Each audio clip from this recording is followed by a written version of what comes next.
Episódio 98, Dragon Quest Dino Daibu Can Fly, o Pequeno Guerreiro 2020, resumo e crítica. E os acontecimentos desse episódio você encontra nos capítulos 339 ao 343 do mangá. O episódio começa com os heróis farsantes, e eles se deparam com um guardião que está ali para não deixar que o núcleo sombrio seja congelado. Quando o monstro está prestes a queimá-los, Matorife surge já preparando o Medoroa. Com pressa, Matorife não perde muito tempo e já lança o Medoroa contra o monstro. Vemos o brilho intenso emitido do pilar de Vern. Não sobra nada do monstro, mas o Matorife fica muito cansado. Mazofo, o mago farsante, fica surpreso e chama Matorife de irmão mais velho. Matorife também fica surpreso em saber que Mazofo está vivo e comenta que não viu mais o mago farsante desde que ele fugiu do mestre deles. Agora, se Mazofo é ou não irmão de verdade do Matorife, isso não fica claro dentro da história. Talvez o Matorife seja apenas um veterano do Mazofo. Matorife passa mal e dá aquela gorfada de sangue. Ele fica tossindo e o Mazofo fica preocupado com o Matorife. Enquanto isso, o núcleo está prestes a explodir.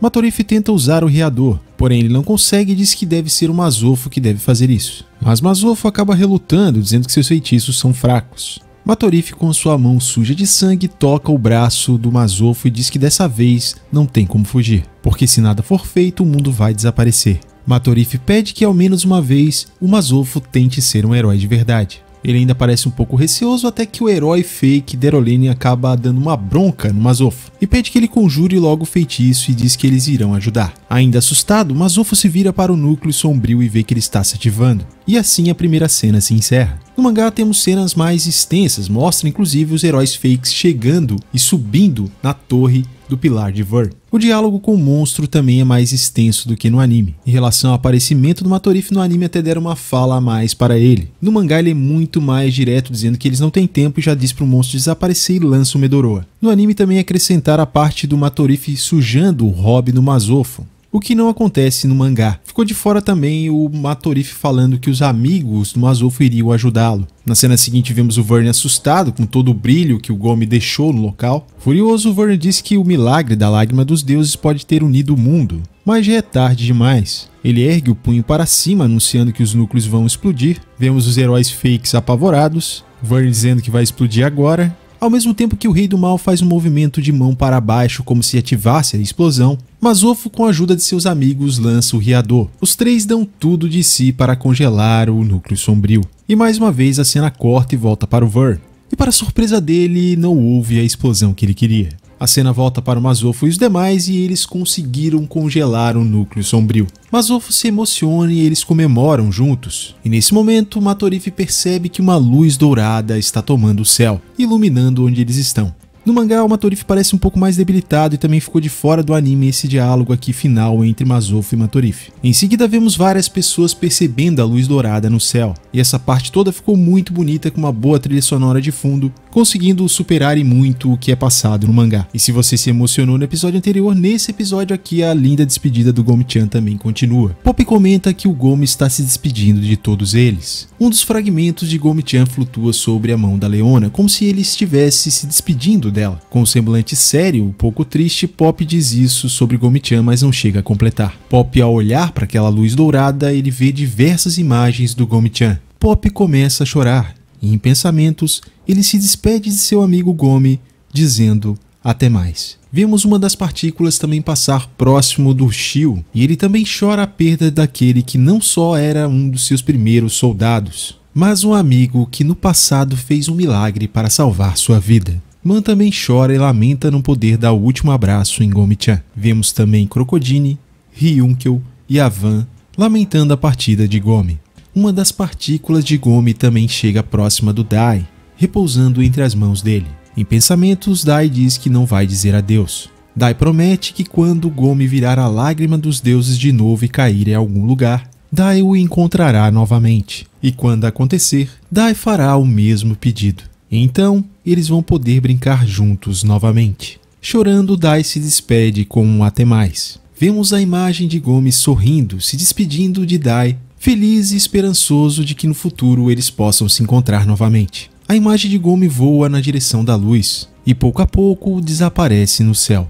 E assim se encerra essa linda cena. Em relação ao mangá, a despedida do Gomi-chan é um pouco diferente. Leona e Pop relembram de alguns momentos que tiveram ao lado do Gomi-chan.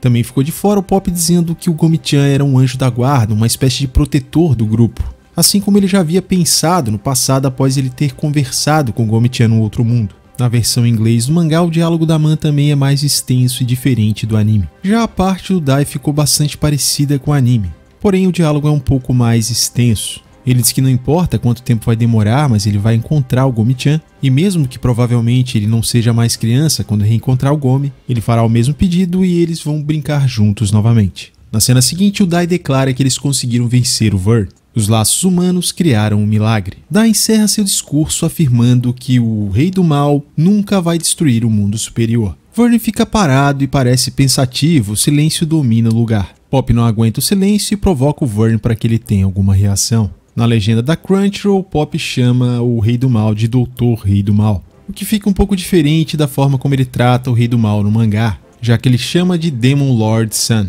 porém com um tom sarcástico. Vern se desculpa e diz que estava pensando e fala que parece que ele perdeu. Ele diz estar confuso pelo grande poder que os laços humanos demonstraram e se pergunta se é justamente por eles terem um poder imenso que desperdiçam com coisas mundanas. Ele questiona o Pop se ele pode elucidar antes que ele massacre a todos eles. Ele planeja acabar com todos eles e depois executar seu plano.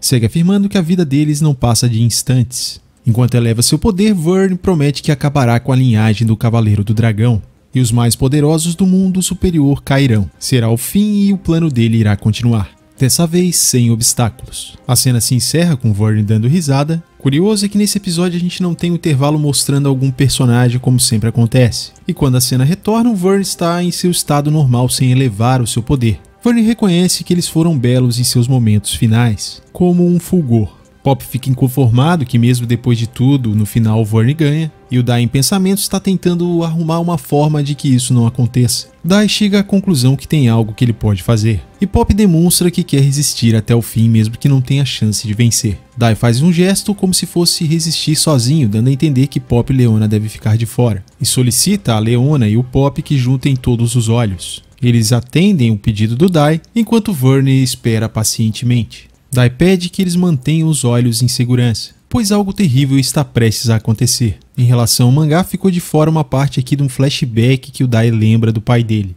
Reparem que no anime a Leona tá ali com o vestido um pouco rasgado, mas não tem nada saltando pra fora. Porém no mangá temos essa cena aqui que foi censurada, no anime ela não aparece. Só depois ali que a Leona improvisa algo para cobrir os seios. No anime ela aparece direto já com a roupa improvisada que ela fez. O Dai explica que ele tem medo do que pode acontecer com o que ele quer tentar fazer. Ele pede que seus amigos saiam do palácio de Vern. Pop pergunta se o Dai esqueceu da barreira. Dai responde que se ele estiver certo a barreira vai desaparecer porque o Vern vai morrer. O Vern não acredita. O Dai ativa seus dois emblemas e diz que ele vai lutar sozinho. O Vern conclui que a vitória dele está garantida. O Dai revela que ele até então lutou com todas as forças, porém dentro do limite que ele podia manter a sua sanidade, porque o Cavaleiro do Dragão pode ir um passo além disso. Vern logo se lembra do Ryu Majin. Dai diz ter percebido que se o emblema dele está no nível 10, o emblema que ele herdou de seu pai está no nível 4. Dai acredita que seu corpo mesmo está restringindo o poder daquele emblema, mantendo num nível que o Dai ainda consiga se manter normal. Se ele liberar o poder máximo dos dois emblemas, Dai acredita que sua força deve aumentar explosivamente. Por um momento nos mostram o Ryu Majin. E esse é o plano do Dai. Leona tenta impedi-lo. Ela teme que Dai deixe de ser ele mesmo. Ele responde que também não é isso que ele quer. Dai tem medo daquilo que ele pode se tornar. Tampouco ele sabe se conseguirá voltar ao normal depois de derrotar o inimigo. Dai gostaria que eles pudessem vencer juntos e até o último instante proteger a paz como o herói do mundo humano. Apesar dele não querer virar um monstro, ver todos os futuros destruídos é ainda pior. Por um momento eles ficam todos em silêncio, até que Pop se aproxima e o abraça. Pop chora ao ver que Dai quer se sacrificar para poder salvar o mundo superior. Dai pede que Pop não fique assim chocado, independente daquilo que ele for se tornar. Pop aperta o Dai e concorda, afirmando que vai ficar ali até o fim. Para o Pop, Dai sempre será o Dai. Leona passa a pensar como Pop. Feliz com o apoio de seus amigos, Dai os agradece. Vern ativa o poder do seu terceiro olho. abrindo um buraco no chão e fazendo Leona e Pop caírem nele. Vern ri e diz que é uma pena eles não conseguirem assistir o ato corajoso do Dai. Os dois agora afundaram até as profundezas do palácio. Os emblemas do Dai começam a brilhar um pouco mais. E o Vern segue provocando para que Dai liberte sua raiva. Ele quer ver se o Dai tem mesmo esse poder que diz ter. Vern solta aquela gargalhada vilanesca, Dai se vira e diz para que o Vern olhe bem. Os emblemas começam a ressoar, causando grande liberação de energia que inclusive afeta o próprio Vern. Dai conta que devolverá o emblema à sua testa, assim como o emblema de seu pai. E desta forma eles irão se fundir. Temos uma bela cena do poder dos emblemas subindo pelos braços do Dai. Os emblemas se fundem e, como nos velhos tempos, o emblema do dragão brilha intensamente na testa do Dai, fazendo com que Vern fique com o esfíncter na mão. Mais uma vez, Dai provoca uma onda de energia no campo de batalha, liberando cada vez mais poder. Vern fica assustado com o tamanho poder da aura dracônica de Dai, a ponto de chamá-lo de monstro. E Dai responde que sim. Numa cena B10, Dai diz que ele é um monstro ainda pior do que o Vern. O Rei do Mal por um momento parece em choque. Numa bela cena, Vern parte para cima do Dai para atacá-lo usando o Fim Calamitoso. Apesar do poderoso golpe, Dai consegue bloqueá-lo apenas com uma de suas mãos, chegando a ser empurrado para trás, mas conseguindo anular completamente o Fim Calamitoso, lançando sobre o Vern aquele olhar B10 de Ryumadin. De maneira brutal, Dai faz o seu contra-ataque. Com apenas um golpe, Dai consegue decepar um dos chifres de Vern, causando uma dor intensa. A pupila e a íris do terceiro olho do Vern acabam desaparecendo, ficando só a esclera. Dai urra furioso como se fosse uma verdadeira fera. Em pensamentos, o Vern conclui que aquele não é o Dai, e reconhece que há uma semelhança entre os olhos bestiais do Dai com os de Baran. Dai cita uma frase do Vern, se move em alta velocidade e acerta um poderoso soco no Rei do Mal. Antes que o Vern consiga recuperar-se novamente, Dai se move outra vez em grande velocidade, indo para cima e acertando um golpe de cima para baixo. Dai passa a dar uma surra no Vern. Ao mesmo tempo, ele pergunta se Vern está satisfeito ao ser espancado por um poder ainda maior. Ainda assim, vemos que Dai está derramando lágrimas, afirmando que aquilo não pode ser justiça. Vern sente bastante os golpes a ponto de tremer as pernas. Vern percebe que agora Dai tem aquilo que lhe faltava e tinha no Baran, uma sede de sangue sem fim. Orgulhoso, Vern não se conforma com a derrota. Ambos partem para atacar um ao outro, e a cena se encerra quando eles estão prestes a chocarem os punhos. Em relação ao mangá, tivemos uma censura aqui no anime quando Dai decepa o chifre do Vern. Lá no mangá tem um pouco de sangue e a cena é mostrada ali de uma forma mais direta. E essa parte final aqui do anime ficou muito legal e ela é uma cena extra para o próprio anime. Lá no mangá a gente não vê a cena da mesma forma que temos aqui no anime. Esse foi um episódio com boa qualidade. Temos ali algumas diferenças em relação ao mangá, principalmente nos diálogos, que lá no mangá às vezes são mais profundos do que aqui no anime. E aqui eles deram uma certa rushada nesse episódio. Cortaram um pouco das cenas que a gente tem lá no começo, com o Mazofo e os outros. A parte da despedida do Gomi-chan não é bem igual à do mangá, um tanto diferente, porém, no anime ficou muito boa por causa da trilha sonora, a forma como usaram as cores, as representações. A meu ver, a adaptação ficou muito boa, apesar de ter suprimido alguns diálogos e também tirado algumas cenas. Nesse episódio, a censura se mostrou mais presente, mas a gente viu ali que o Matorife sangrou bastante, inclusive manchou a roupa, o hobby do Mazofo, o que não acontece no mangá. Porém, na hora do Rei do Mal sangrar após ter seu chifre decepado, acabaram deixando a desejar. A cena da Leona foi censurada, afinal a gente já esperava isso, já tinha acontecido nos episódios anteriores, e não é relevante para a história, apesar de ser bastante estranho ela ter mudado ali a roupa que ela estava de repente, sendo que não parecia ter uma necessidade dela fazer isso nessa versão do anime. Ao contrário do mangá, que ela realmente precisou fazer algo para se cobrir. E quem diria que na despedida do Gomi-chan, aqueles heróis fakes que fizeram mal para ele no passado acabaram sendo tão úteis e ajudaram a salvar o mundo. Eles foram na verdade de extrema importância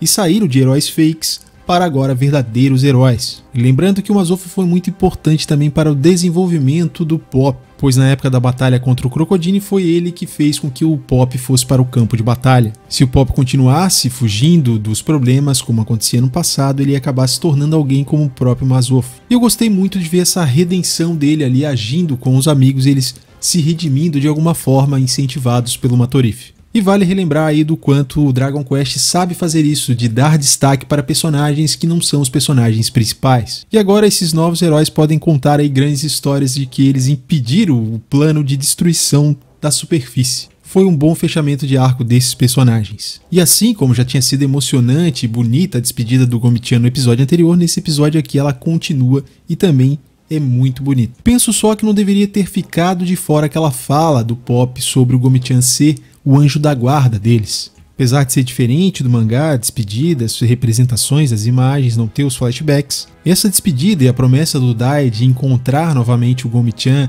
e fazer o mesmo desejo para que eles possam brincar juntos novamente, foi muito bonito e emocionante esse momento aqui do anime. Apesar dos cortes que fizeram, eu tive a impressão de que esse episódio a gente tem mais tempo de episódio, até porque o intervalo foi menor do que costuma ser. E outra coisa boa desse episódio foi que o Dai teve mais desenvolvimento. Dai teve que enfrentar um dos seus maiores medos, que é as pessoas verem ele de forma diferente, como se ele fosse um monstro. E durante todo esse tempo, como ele falou, ele tentou lutar para ser o herói da superfície, sem deixar de ser ele mesmo. O Ryumadin tem essa sede de sangue e o Dai temia acabar agindo como o próprio Baran, que por pouco não matou o próprio filho.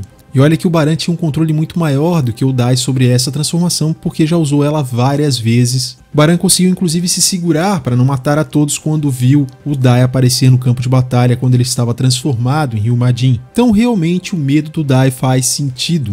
O Dai ficou com essa sede de sangue, tanto que ele acaba usando a própria frase do Vern contra ele mesmo. Porém o Dai ainda está relutante, se recusando a aceitar essa forma como o Vern pensa sobre o poder. Outra coisa interessante que eu achei é que a transformação do Dai não parece ser a transformação completa de Ryumadin. Gostei muito da transformação do Dai, a forma como foi feito, ele espancando o Vern também foi demais. Nessa batalha entre o Vern e o Dai, aqui o pouco que podemos ver ficou bem feita, entregaram um bom trabalho. Só é uma pena que a censura não deixe ter sangue nessa batalha, pois isso faria com que os ferimentos tivessem mais impacto. Ficou algo que me lembrou bastante Dragon Ball Super, que tem até boas batalhas, porém carece dessa questão da gente ver um pouco de sangue para tornar a batalha mais impactante. O momento do Pop também apoiando o Dai, depois a princesa também tendo o mesmo pensamento do Pop, foi mais um bom momento, mas eu confesso que gosto mais dos ângulos utilizados nos quadrinhos do mangá que não foram utilizados aqui no anime. E foi uma pena depois do Pop fazer todo aquele discurso, dizer que queria estar ali até o final, junto com o Dai,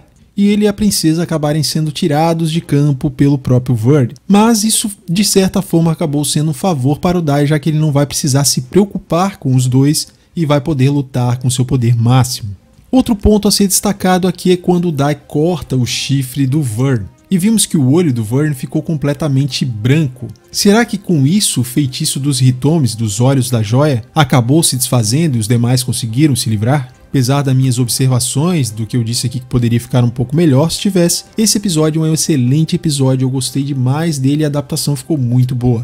E eu quero saber de você o que você achou do episódio 98 de Dragon Quest Dino Daibu Can Fly, o Pequeno Guerreiro 2020. Deixa sua opinião aqui nos comentários. Valeu e até o próximo vídeo.